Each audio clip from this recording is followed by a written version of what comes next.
Hallelujah, praise the Lord. Ang pinakamataas na pagpupuri, pagluwalhati at dakilang pagsamba ay tayo sa ating pinakamamahal na Panginoong Hesus po lamang. Hallelujah. I give my double honor and respect to our beloved parents of the Lord. We treasure the blessed preachings and teachings of our beloved Honorable Pastor Willie Estrada Almeida and beloved Honorable Assistant Pastor Lina C. Almeida. Hallelujah. Greetings to their beloved children, to all the beloved preachers, beloved workers. Sa inyo po mga minamahal, praise the Lord po. Hallelujah. Nagpupuri, nagpapasalamat po sa ating pinakamamahal na Panginoong Hesus sa araw na to na isa po ako sa pinagpalang maghahayag ng kanyang kabutihan at kadakilahan sa aking buhay. Hallelujah. Nagpupuri, nagpapasalamat po ako na alam ko po na hindi po lingid sa inyo ang nangyari po sa akin. Hallelujah. Nandun po mga minamahal na pinapasalamatan ko ang ating pinakamamahal na Panginoong Hesus sa patuloy na kalakasang pinagkakaloob niya po sa akin. Hallelujah. At pinapasalamatan ko po sa mahal na Panginoon na maalala ko lamang mga minamahal na ng time po na nasa Maynila pa po ako mga minamahal na 3 a.m. na po nun mga minamahal. Sunday po yun. Bali po 3 a.m. na po ng Monday after po ng duty namin. Hallelujah. Pagdating po dyan sa Litex, sa dako po ng Quezon City, Litex po, wala na po akong masakyan na tricycle. Doon po sa bahay ng sister ko po, talagang napakadelikado po yung lugar kasi napakarami pong adik po mga minamahal. Nandun po na wala po akong masakyan. Kahit yung mga taxi po, mga minamahal, ayaw pumasok sa lugar na yon kasi lagi po silang naho-hold up or minsan po, yung sasakyan po nila binabato. Hallelujah. Kaya ayaw pong pumasok ng taxi po dyan, mga minamahal sa lugar na yan. Nandun po na wala po akong masakyan na tricycle. Ang ginawa ko po, naglakad po ako mga minamahal. Yung lugar po talaga is napakadelikado. Hallelujah. Pero that time po, umuwi po ako na nakasuot pa po ako ng uniform na pang-choir po. Hallelujah. Nandun yung panalangin ko sa ating pinakamamahal na Panginoong Hesus na pag-ingatan niyo po ako sa aking paglalakad. Habang pong naglalakad ako, mayroon pong nakasunod sa akin na 3 lalaki. Hallelujah.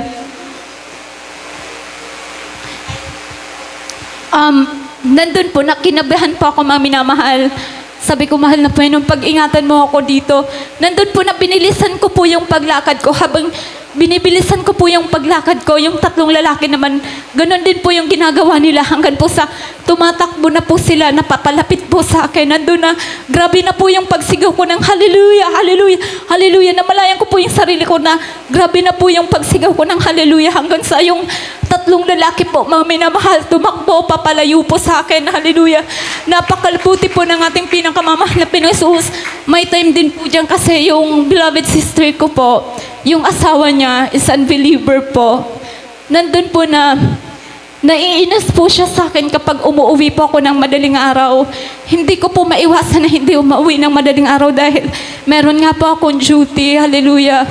Nandun na, sabi ko, mahal na Panginoon, sa tuwing umuwi po ako ng madaling araw, hindi na lang po ako kumakatok sa pintuan nila. Inaantay ko po na mag-umaga, 6 a.m. kasi gising na po sila niyan. Doon po talaga sa lugar ng kapatid ko, marami pong adik dyan, mga minamahal. Kahit umaga nga po, maraming na-snatch po dyan. Mga snatcher, ganyan po. Hanggang po sa, ang ginagawa ko po, mag-aantay po ako, minsan 2 a.m. nandyan na po ako sa labas ng bahay nila. Nakaupo lang po ako dyan. Nananalangin ako sa mahal na Panginoon. Mahal na Panginoon, pag-ingatan mo ako sa masasamang loob na to. Nandyan po kasi talaga yung lugar. Meron po dun sa labas lang po ng bahay ng kapatid ko. Marami pong mga kalalakihan po na mga high sa drugs po, mga minamahal. Talagang kahit yung kalsada po, pinupuno nila ng bato para walang may makadaan po na sasakyan ng mga taxi, ganyan. Habang sila nandyan po, na parang magkakasama lang kami dun sa lugar na yun na nakaupo lang ako, tinitingnan ko lang sila. Sabi ko, mahal na Panginoon, hipuin mo ang mga puso ng taon to na walang nila akong saktan. Hallelujah. Napakabuti ng ating pinakamamahal na Panginoon Jesus dahil nandun po talaga ang pag-iingat ng ating pinakamamahal na Panginoon Jesus. Hallelujah.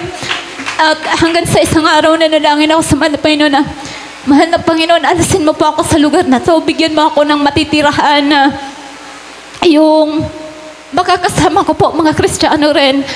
Nandun po yung katugunan ng ating pinakamamahal na Panginoong Jesus na nakaalis nga po ako dun sa bahay ng aking beloved sister. Nandun po na nakapag-upa po ako ng bahay mga minamahal. May mga kasama po ako na kapwa ko rin Kristiyano mga minamahal. Maging yung beloved sister ko, nakasama ko po siya doon. Kaya pinupurit, pinapasalamatan ko ang bagay na yan sa ating pinakamamahal na Panginoon Jesus na bagamat matagal na mga minamahal, ngunit nais kong pasalamatan pa rin sa ating pinakamamahal na Panginoon Jesus dahil napakabuti niya. Hallelujah. At pasalamatan ko rin po na nitong 2022 po mga minamahal, nagkaroon nga po ako ng aksidente po na kasama ko po ang aking beloved brother. Papunta po kami, pauwi po kami galing sa gawain. Galing po kami ng Tigaon na nandun nga po talaga na muntik po kaming mabunggo ng 4x4 po na sasakyan. Hallelujah. Napakabuti po ng ating pinakamamahal na Panginoong Jesus dahil kasing nipis na lamang po ng papel na talagang mabubunggo niya kami mga minamahal. Gitnang-gitna po talaga yung yung mabubundol niya kami mga minamahal. Ngunit nariyan po yung pagsigaw namin, paghingi ng habag sa ating pinakamamahal na Panginoon Jesus. Nakapag-rebuke po kami ng hallelujah in Jesus' name. Hanggang sa yung sasakyan na yon talagang nag-slow mo po yan mga minamahal na talagang parang may umawak dun sa sakyan na wag siyang diretso sa amin hanggang sa nakaalis kami sa ganung kalagayan mga minamahal na nandun ang pag-iingat at paggabay ng ating pinakamamahal na Panginoong Jesus.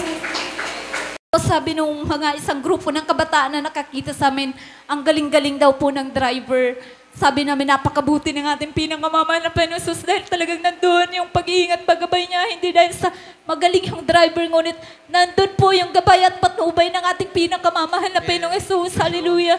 At pasalamatan ko lamang din po na after po ng isang linggong yan na nangyari, mga minamahal, 1 week lang pong nakalipas na aksidente po ulit kami na nahulog po ako nag-try po akong tumalon sa motor hanggang sa pag na-out of balance po ako mga minamahal na talagang ito pong ulo ko to na bagok po yan na talagang akala ko po wala lang nangyari sa akin kasi nakatayo pa po ako, nakapunta pa po ako sa may tabi mga minamahal, nakatabi pa po ako hanggang po sa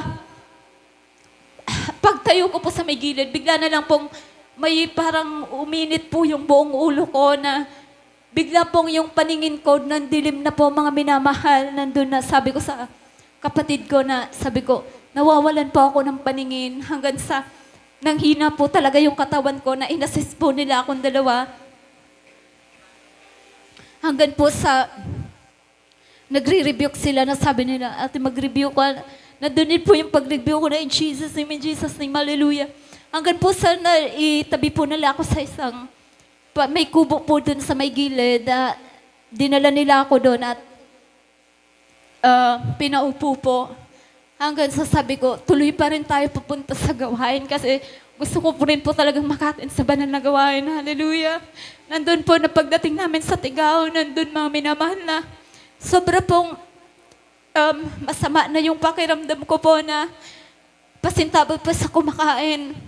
Nasusuka na po ako, na naiihi, na nadudumi. Yun po yung nararamdaman ko. Pero pinipilit ko po yung sarili ko na magdumi, magsuka, or umihi. Kasi sabi ko, pag nasuka ako, kahit paano mawawala yung nararamdaman ko. Ngunit hindi naman po ako nakasuka po, mga minamahal, or nakaiman, or nakadumi. Nandun nga po, mga minamahal, after ng joyful song, nagpalay hands po ako sa ating beloved preacher. Nandun po na talagang napakabuti ng ating pinakamamahal na Panginoon Jesus dahil yung sama po ng pakiramdam ko na ibsan po mga minamahal. Hanggang sa nagsolim, lumuhod po ako. Sabi ko, mahal na Panginoon, Ikaw ang nakakalam ng aking buhay. Hallelujah. Hanggang po sa solemn naramdaman ko po ang banal na presensya ng ating pinakamamahal na Panginoon. Lahat po ng sama ng nararamdaman ko, pinamin ng ating pinakamamahal na Panginoon. Hallelujah. May natira pong onting sakit ng ulo hanggang sa pag-uwi ko. Pagka kinaumagahan po, lahat yun. Wala na mga minamahal, napakabuti ng ating pinakamamahal na Panginoong Jesus na totoo na lagi siyang nandyan kahit sa anumang oras o panahon o kalagayan ng ating buhay, nandyan lagi ang ating pinakamamahal na Panginoong Jesus. At yung nakaranya lamang po, mga minamahal na dengue po ako, mga minamahal, talagang October po yun. Sobra pong mahina pa po yung katawan ko kasi nagre-recover nga po ako mula sa aking karamdaman. Nandun na, dinapuan po ako ng dengue. Sa una po, akala ko, simpleng sakit lang po ng ulo, na talagang hindi ko po maano yung sakit ng ulo ko. Hanggang po sa kinagabihan na nag-trigger po yung nararamdaman ko. Sobrang sakit po ng ulo ko, yung mga mata ko parang luluwa, mga ngipin ko para pong matatanggal, yung tenga ko po parang sasabog.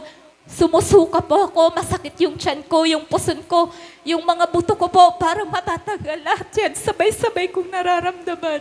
Hallelujah. Ngunit napakabuti ng ating pinakamamahal na Panginoong Jesus. Dahil dito sa gawain ito, naturuan tayo na sa anumang oras, nagkagipitan, sa oras ng kagipitan, meron tayong Diyos na matatawagan. Hallelujah. Nandun po talaga na nagpuri pa, beloved mama. Nilihats po ako sa pagunat manalangin ng ating minamahal ginagalang na pastor. Pag-isip ko po kinaumagahan na wala na po yung mga sakit na nararamdaman ko. Ang natira na lang po yung sakit ng ulo ko tsaka lagnat po, mga minamahal. Friday po yan, umattend po ako ng gawain. Sabi ko, nagpalihans din po ako hanggang sa kinaumagahan Saturday. Natira na lang po sa akin sakit ng ulo. Talagang hindi po naiibsan yung sakit ng ulo ko. Hallelujah. Hanggang po sa, habang nakahiga po ako, may minamahal, merong bubulok sa akin na sabi sa akin, manalangin ka. Hallelujah. Sinunod ko po yung bumangon ako sa pagkakahiga ko. Nanalangin pa ako, sabi ko, mahal na Panginoon. Baka hindi ko po kayanin lahat. Yun po yung nabanggit ko kasi talagang parang hindi ko po kaya mahina yung katawan ko. Yung sobrang sakit ng ulo ko po na parang sasabog yung ulo ko. Sabi ko, mahal na Panginoon, bigyan mo ako ng kalakasan. Hallelujah. After po yung grabe yung iyak ko, mga minamahal. Agad sa nilihats ko po yung sarili ko sa pagunat panalangin ng ating minamahal ginagalang na pastor. Nandun po maya-maya wala na yung sakit ng ulo ko. Hallelujah. Napakabuti ng ating pinakamamahal na Panginoong Jesus. Nandun po na wala na po talaga yung sakit ng ulo ko. Kaya napakabuti ng ating pinakamamahal na Panginoong Jesus na talagang sa lahat ng oras, naging nariyan ang ating pinakamamahal na Panginoong Jesus. At pasalamatan ko rin po, mga minamahal na sa buong taon na yan, mga minamahal na minsan yan, naalala ko kapag nakatayo ako, umaawit, nakakapagpuri, sabi ko, mahal na Panginoon, hindi ko lahat magagawa ito kung hindi dahil sa kabutihan mo. Kung hindi dahil sa magmamahal na Panginoon. Marahil alam ko po ba minamahal na nakita niyo ako dyan. Kung ano yung kalagayan ko. Ngunit alam, napakabuti ng mahal na Panginoon. Pagpuri sa mahal na Panginoon. Diyos na makapangyarihan sa lahat nagpapagaling ng ating mga karamdaman. Kahit pinupurit, pinapasalamatan ko po ang ating pinakamamahal na Panginoong Jesus na sa buong yung karamdaman ko yan, mga minamahal, sa buong journey ng taon na yan, mga minamahal, tinuruan ako ng mahal na Panginoon na magbasa ng kayang banal na kasulatan, makinig ng preaching ng ating beloved honorable pastor, magpuri sa ating pinakamamahal na Panginoong Jesus. tinuruan ako ng ating pinakamamahal na Panginoon Jesus kung anong dapat gawin. Kaya nandyan, mga minamahal, napakabuti ng ating pinakamamahal na Panginoon Jesus. Sabi ko nga kung hindi mo ay ang ating Diyos na pinaglilingkuran, marahil wala na ako ngayon, mga minamahal. Hindi niyo ako makikita sa una na ito nagpapasalamat sa ating pinakamamahal na Panginoon Jesus. Kaya, labis-labis po ang aking pagpapasalamat sa ating pinakamamahal na Panginoong Jesus at pinapasalamatan ko rin po na ang patuloy na pag-ingat magabay niya sa aking mga mahal sa buhay. Hallelujah. At pinapasalamatan ko po ang pagpapalang material, financial, physical, higit ang pagpapalang spiritual. Kaya ang lahat ng kapurihan, pagpapasalamat, dakilang pagsambay dahil sa ating pinakamamahal na Panginoong Jesus po lamang. Amen.